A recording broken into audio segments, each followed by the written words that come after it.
All right, Loy Machedo speaking to you from loymachedo.com. Who's Loy Machedo? Think personal branding. Okay, got screaming headlines. Elon Musk reinstates Andrew Tate. Links are put down below for the article. So Andrew Tate is back on Twitter after a 5-year ban thanks to Elon Musk. So I'll just give you my thoughts. What do I think about it? And you can give me your thoughts. What do you think about it in the comment section below? Okay, so it's pretty evident. Everyone knows why Andrew Tate was banned. Uh, some labeled him as misogynistic. Some labeled him as spreader of hate. Then on the other side, you had people who really, literally looked up to him as a role model, said he's an inspiration. He's a person who, made me take responsibility of my life. Some young men felt that he put them back into the gym. Some others felt that yes, he was a voice of reason. There was a strong following of people who really liked the guy. Okay, and obviously he blew up on the internet because of his controversies, his controversial views. It's and people asked me, what do I think about it? Okay, uh, Andrew Tate, a very intelligent guy. He knew what the market wanted to hear, or his target audience, and he gave it to them in a way that was, slightly bombastic or controversial or spicy, as you can call it. And along with that, yes, he did put certain bits that made him definitely stand out. Like he would call, those bitches have to be put in place. And he would say ridiculous stuff like, if my sister was doing OnlyFans, she's my property. So it's not that he's not aware of what he's saying. He is aware of what he's saying, and he would say it in a way that would make him go viral. Okay, obviously, the more you stay on the edge, the more you get known, but at the same time, you also become a target. Andrew Tate's intelligence was that he had this, I would say, multi-level marketing kind of system. He had a Hustlers University 2.0, whereby if you subscribe to this, you pay a certain amount, $7 or whatever. He will give you the secrets, so-called secrets of being an alpha male, investing, making money, being successful, attracting women. And he had multiple Discord groups. Okay. Um, that in itself created another controversy because most of the content that he was giving there was recycled, which most of the internet marketers do. So I didn't have anything against him. The only place which I was, you would say, not a big fan of his was that, there are a lot of youngsters, a lot of young men out there who are confused, okay, who are confused. And instead of focusing on studying, instead of focusing on their careers, instead of focusing on what really matters, what would pay their bills, they are more focused on being an alpha male, these terms, alpha male, getting women, standing up for yourself, being, fighting against these other, feminist or feminazis or whatever you call it. It's actually a losing battle because you're not focusing on what matters. You're focusing on what is wasting your time. It's like arguing with girls, and as it is, those girls are jobless. Those people are jobless.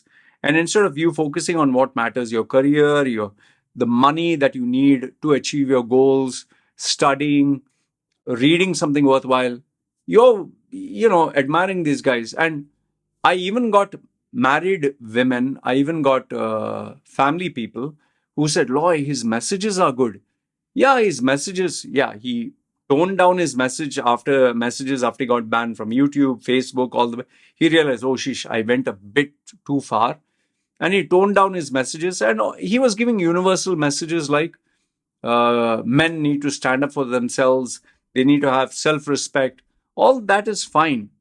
But what I tell people is he's not Jesus Christ. He's not a savior of the world.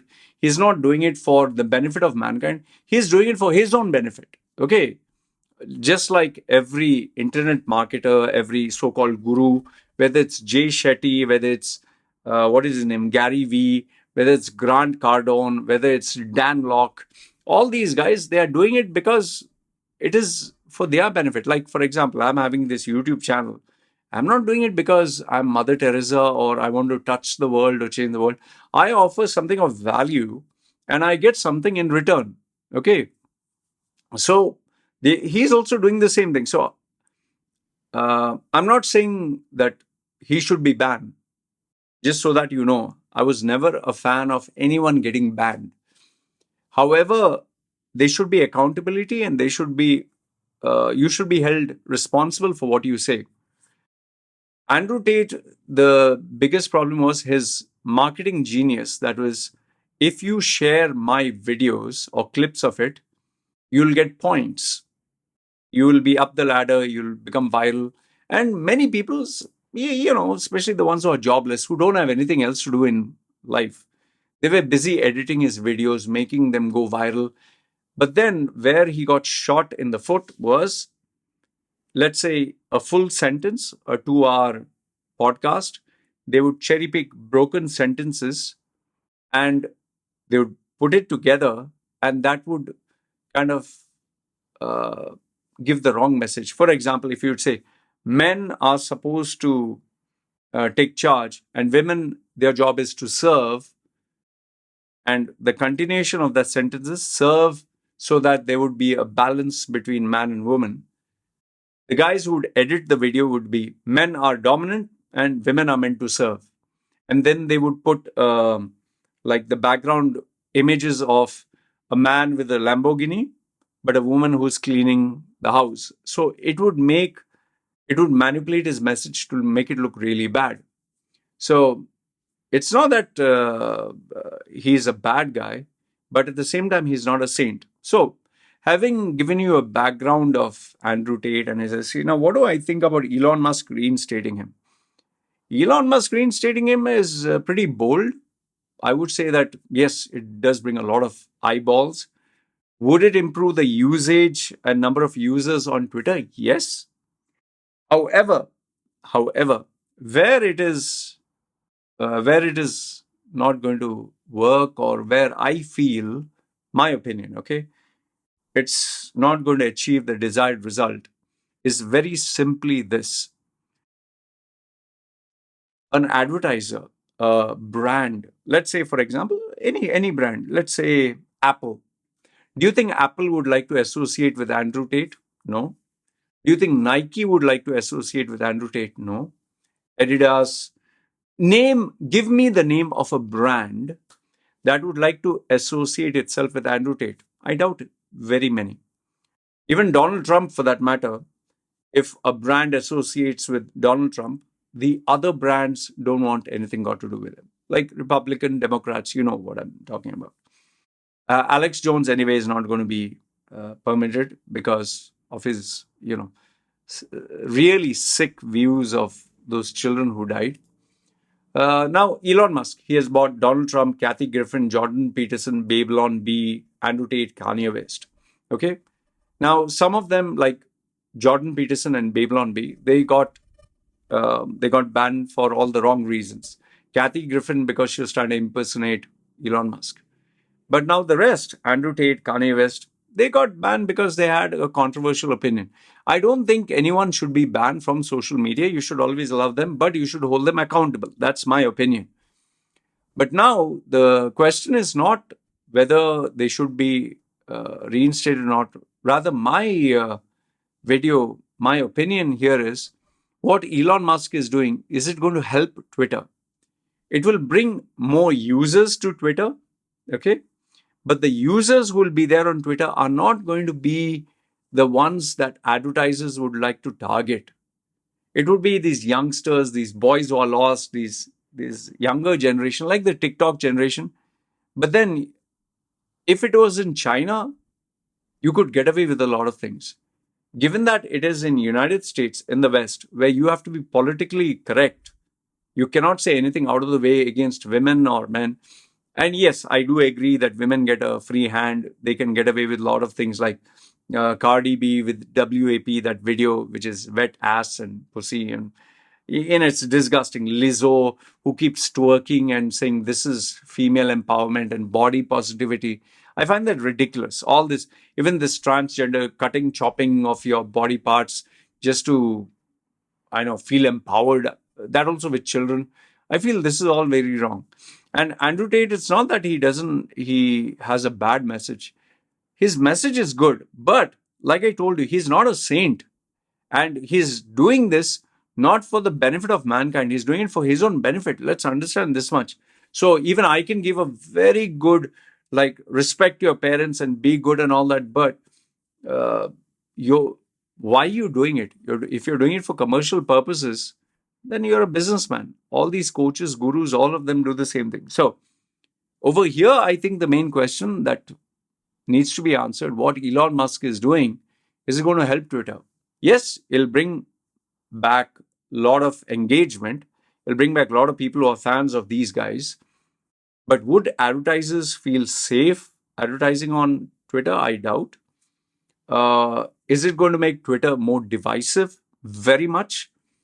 I think even personally, I think the existing advertisers who are there, the brands, they're going to slowly start leaving because it's a very sensitive issue. If you're a global brand, you want to have a clean-cut image. You don't want to have any controversies.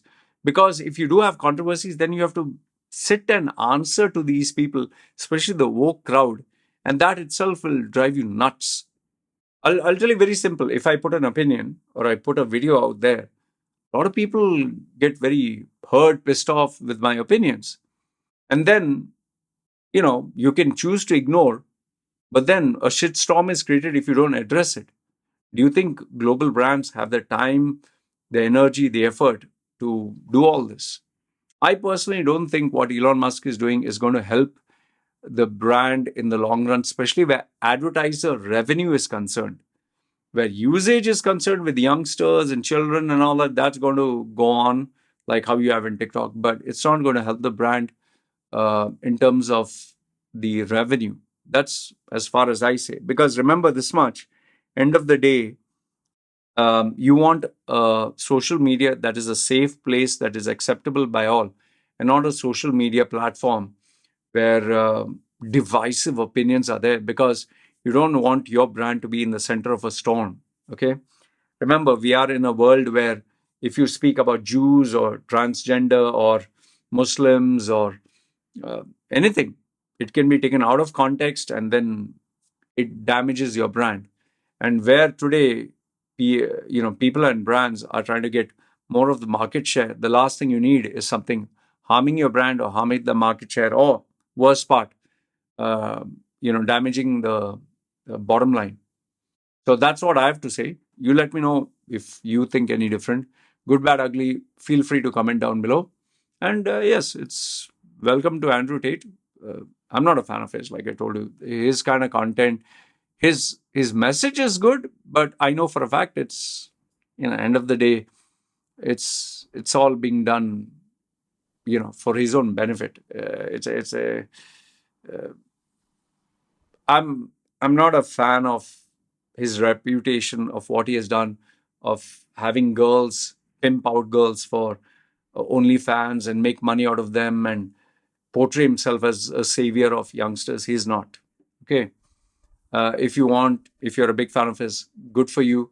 But remember, the young boys who are fascinated with this guy, I would rather have them study hard, focus on their career, start earning money, do what is important. This social media nonsense is not going to pay your bills. That's all I want to say. Let me know what you think. End of the day, remember, none of these guys are saints and there's no free ride and free lunch. You really have to grind your way towards your career path. Anyway, let me know what you think. This is me signing off. Take care.